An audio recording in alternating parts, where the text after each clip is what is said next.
de découvrir, d'aimer et de pratiquer le Vovinam Vietnam. Le Vovinam Vietnam est apparu au Sénégal en 1985. À l'époque, ce monsieur était un jeune homme, parti explorer les autres horizons. Il a rapporté avec lui, dans ses bagages, dans ses valises, deux choses.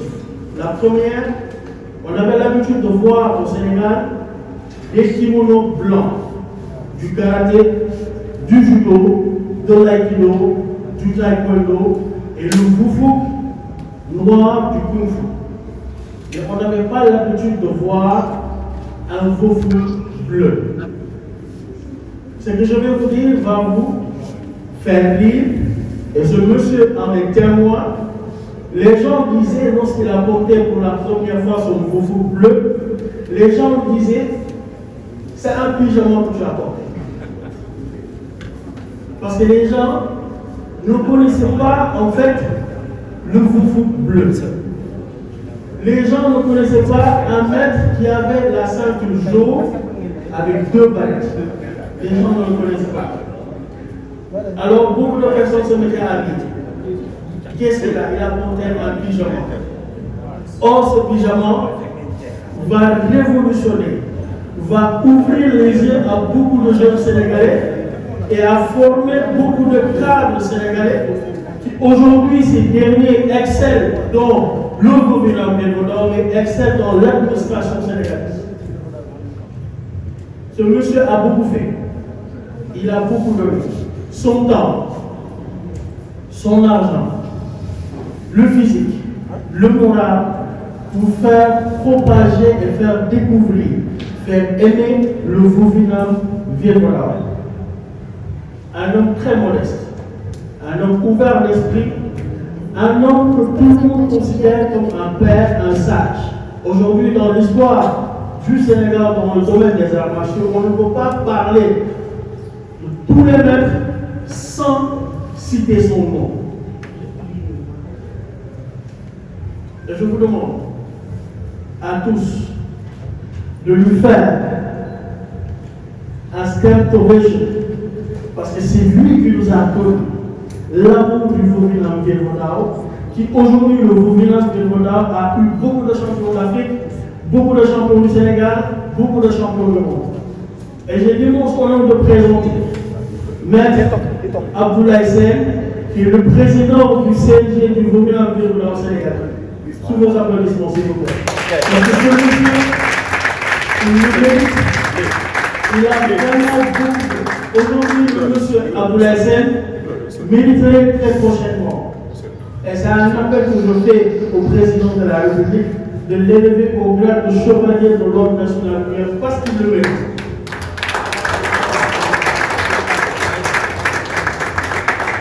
C'est ce monsieur aujourd'hui qui a accueilli cette belle délégation de l'international pour fêter ses 40 ans du Vovinam.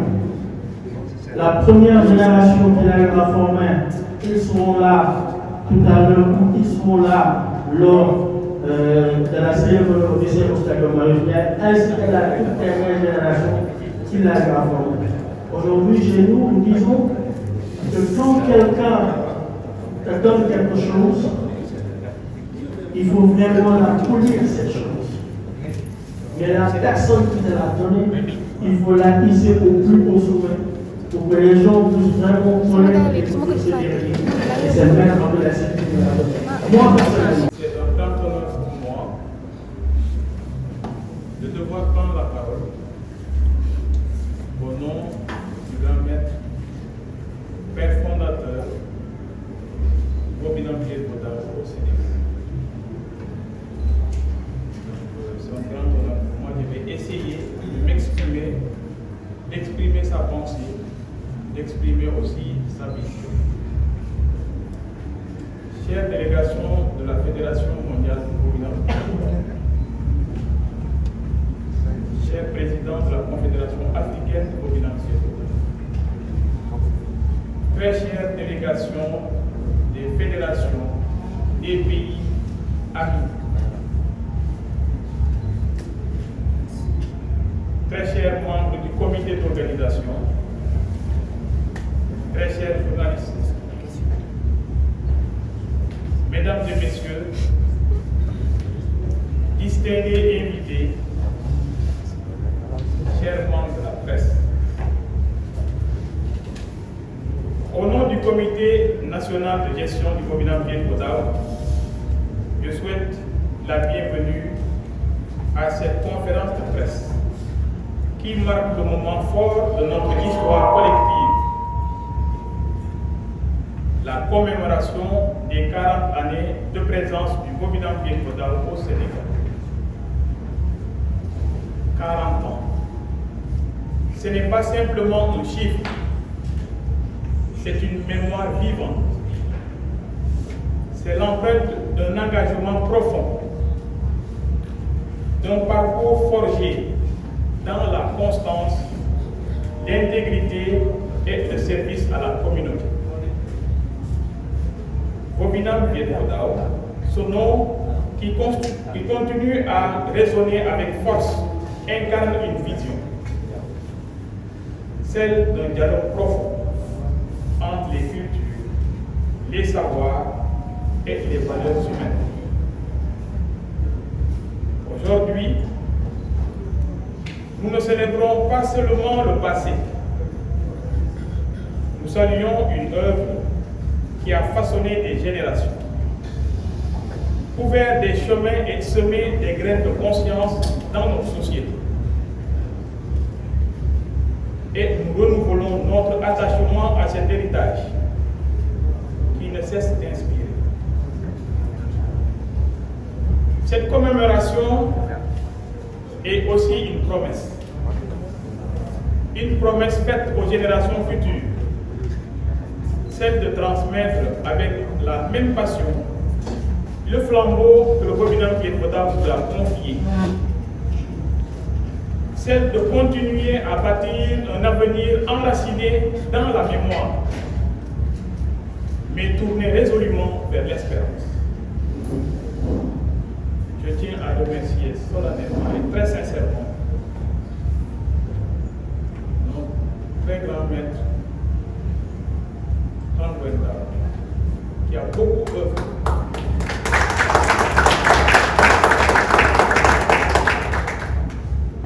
Qui a beaucoup œuvré pour le Covenant Bien Kodao au Sénégal, mais en Afrique. Je ne saurais remercier assez notre très cher maître, Bloom Daniel.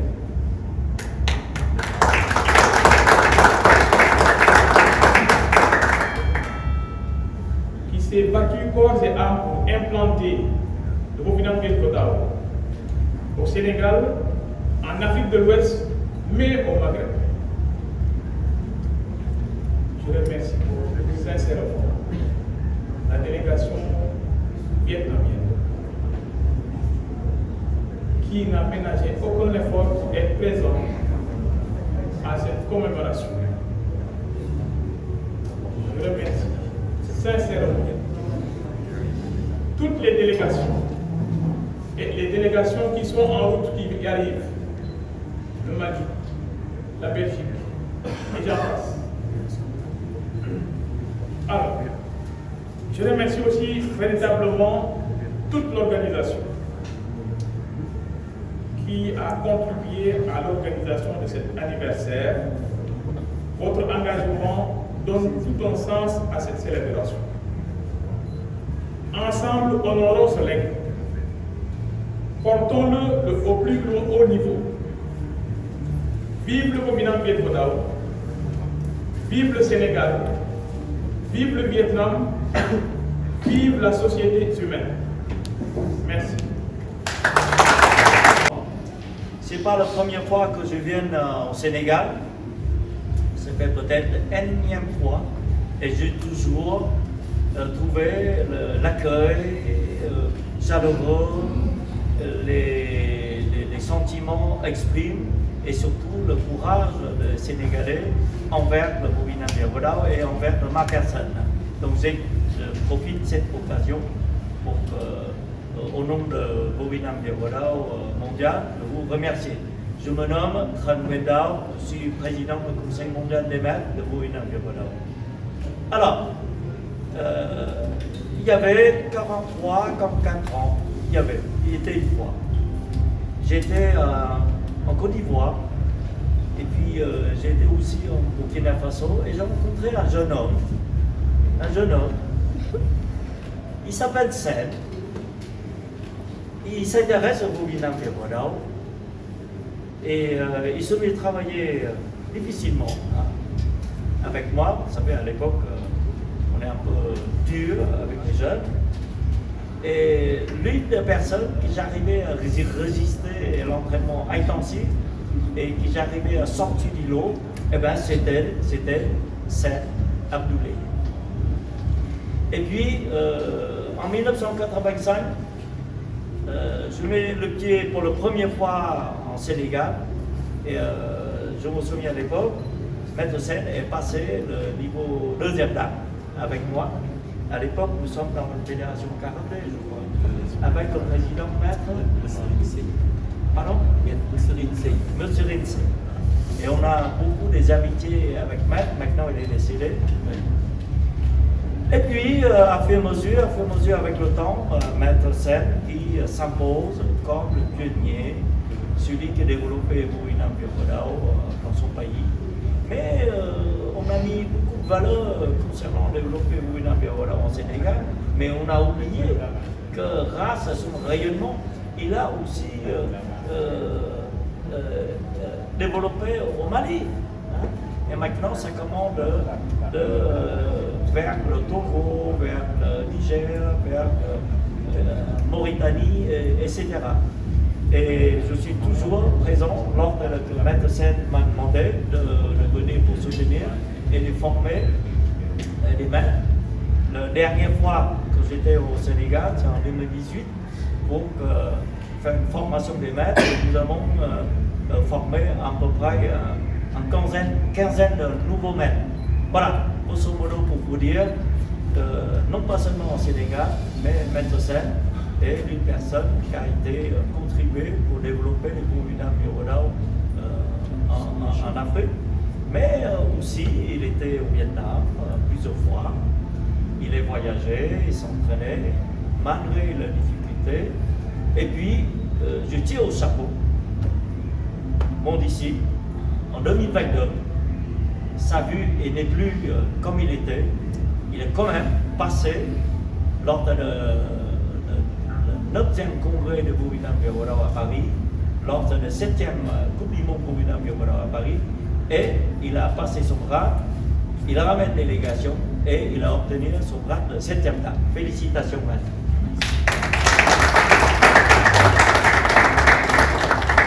Voilà tout ce que je voudrais dire. Maintenant, je crois que je vais laisser aux organisateurs et aux journalistes si vous avez des questions à poser. Et nous sommes tous ici présents pour vous répondre. Connu Maître Tao et Maître Sen au Burkina Faso. C'était les premiers pratiquants du Bobinam Biawadao au Burkina Faso en 1978. Le Burkina Faso a eu l'honneur de commencer à pratiquer le Bobinam Biawadao avec les premiers élèves. Maître Sen, Maître Konombo, Maître Aruna Sawargo, Maître Alassane Compaoré, et j'en passe. Vous avez peut-être connu Maître Clément Combiano, qui est venu ici et dans la vue là. Ok. J'ai connu Maître Sen par cette technique. Il ressemblait au premier maître qui est venu installer le Bobinam Burkina Faso grâce à l'appui du Maître Dao. Ce maître qui est venu installer le Bobinam au Burkina Faso s'appelait Robert Eston. Il ressemblait plus à Maître Sen, on dirait des jumeaux. C'est là que Maître Sen a fait valoir cette technique. C'était un spécialiste de casse de tuiles, c'était un spécialiste de ciseaux, et j'en passe. C'était des éléments, c'était quelqu'un qui faisait très bien le prêt. Il était champion en ciseaux avec Maître Sawaro Arona. Et le Vieux Fodor, quand il s'installait au Burkina Faso, et lors des démonstrations dans les différents établissements, certains Vauchines perdaient leurs amis. Parce que la foule les déchirait, ils étaient fiers, il y avait de l'émotion. C'est pour cette raison que je me suis inscrit au Vieux Fodor dans les années 80. Donc vraiment, je ne vais pas laisser sous silence, sans le dire. Aujourd'hui, je suis président de la Fédération africaine des Bovins, Vieux Fodor, grâce à Métasser, qui nous a conseillés, qui nous a appuyés. Donc vous voyez, en Afrique, on ne peut plus parler de Bovins Vieux Fodor sans le Sénégal. Ils ont fait leur talent à la Coupe du Monde 2014 et tout récemment à la Coupe du Monde 2022. Ils se sont comparés réellement. De nous avoir posé quand même donc ces pertinentes questions. Alors, pour le programme, nous avons démarré aujourd'hui par une conférence de presse. Et on continue à accueillir, comme vous avez entendu tout à l'heure, l'annonce de l'arrivée de la délégation du Burkina Faso, de la Mauritanie, pardon. Et le Mali est en mouvement vers nous. Maintenant, après cette conférence de presse, nous avons donc des rencontres à faire. On rencontre tout de suite à 16h le comité olympique du Sénégal. Et il y a une délégation du comité olympique du Vietnam qui a félicité le président du Sénégal de l'organisation de cette commémoration des 40 ans de l'État. Et on a une rencontre avec nous. Et quand on termine cette rencontre, on devait rencontrer Madame le ministre des Sports, de la Culture et de la Jeunesse. Donc aussi, rencontrer Madame, échanger avec elle, surtout au niveau du programme. Surtout que cette commémoration est un peu spéciale parce que c'est parrainé par son Excellence, Monsieur le Président de la République du Sénégal, Monsieur Bassirou Diomaye Faye. Après justement ces différentes rencontres, ce serait le lendemain, le premier, nous allons continuer donc les pesées. Vous voyez donc les poids et au-delà, et il y a un entraînement libre. Toutes les délégations seront là, arrivées. Ils vont s'entraîner un peu, donc pour voir, regarder encore donc, des réglages techniques. Et cela aussi, le grand maître Tranquendao fera un petit stage au niveau donc, des arbitres et des juges. Donc, pour faire aussi donc, les points sur les notations, etc. Après donc, cette journée demain, on va passer aux choses sérieuses. Nous allons commencer les éliminatoires. C'est du Malaysia. On commencera la compétition en tant que telle. Mais notre fête, cette compétition est notre fête. L'équipe nationale arrive normalement, il entre en regroupement, ça sera à 17h. Donc elle est en conclave quelque part, donc, et qui va rentrer avec beaucoup de dynamisme et beaucoup de fierté. Elle est quelque part, elle s'entraîne en micro. C'est ça que nous serons honorés d'accueillir Madame le ministre et même notre très cher Premier ministre qui vient partager avec nous ce moment. On remercie beaucoup en fait, donc, le Premier ministre de nous avoir autorisé à organiser cela. Parce qu'avant de faire quoi que ce soit, nous sommes disciplinés. Nous avons d'abord écrit à notre autorité pour lui demander est-ce que serait-il possible d'organiser un tournoi à l'échelle mondiale. Et que par leur bienveillance, ils nous ont autorisé à le faire. Et lorsqu'ils ont commencé, lorsqu'ils ont autorisé, on a pris cette lettre-là pour inviter maintenant les différentes nations. C'est ce que nous avons fait et que on remercie beaucoup de Monsieur le Premier ministre et que Monsieur le Président, il y a plusieurs délégations qui lui ont apporté beaucoup de cadeaux. Et il serait important que ces délégations puissent donc lui offrir donc ces cadeaux. Madame le ministre, il y a beaucoup de cadeaux et que le Premier ministre ainsi que le président du MONUS ont beaucoup de cadeaux. Donc, les différentes délégations qui sont arrivées et qui veulent partager avec nous notre la capacité technique de l'équipe sénégalaise.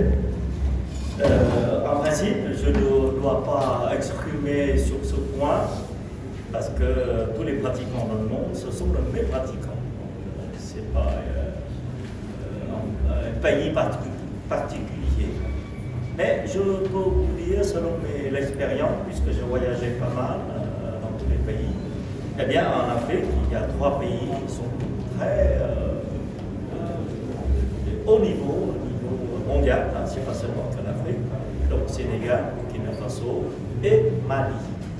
Alors, à travers plusieurs compétitions internationales, et surtout, nous avons déjà organisé le 7e Coupe du Monde. Et concernant la qualité technique des athlètes sénégalais, ils ont fait des sensations très fortes. D'abord, le dernier Coupe du Monde en 2022 à Paris, ils ont obtenu beaucoup de médailles d'or. Et donc les Européens, ils ont laissé la plume pas mal à cause de l'équipe sénégalaise.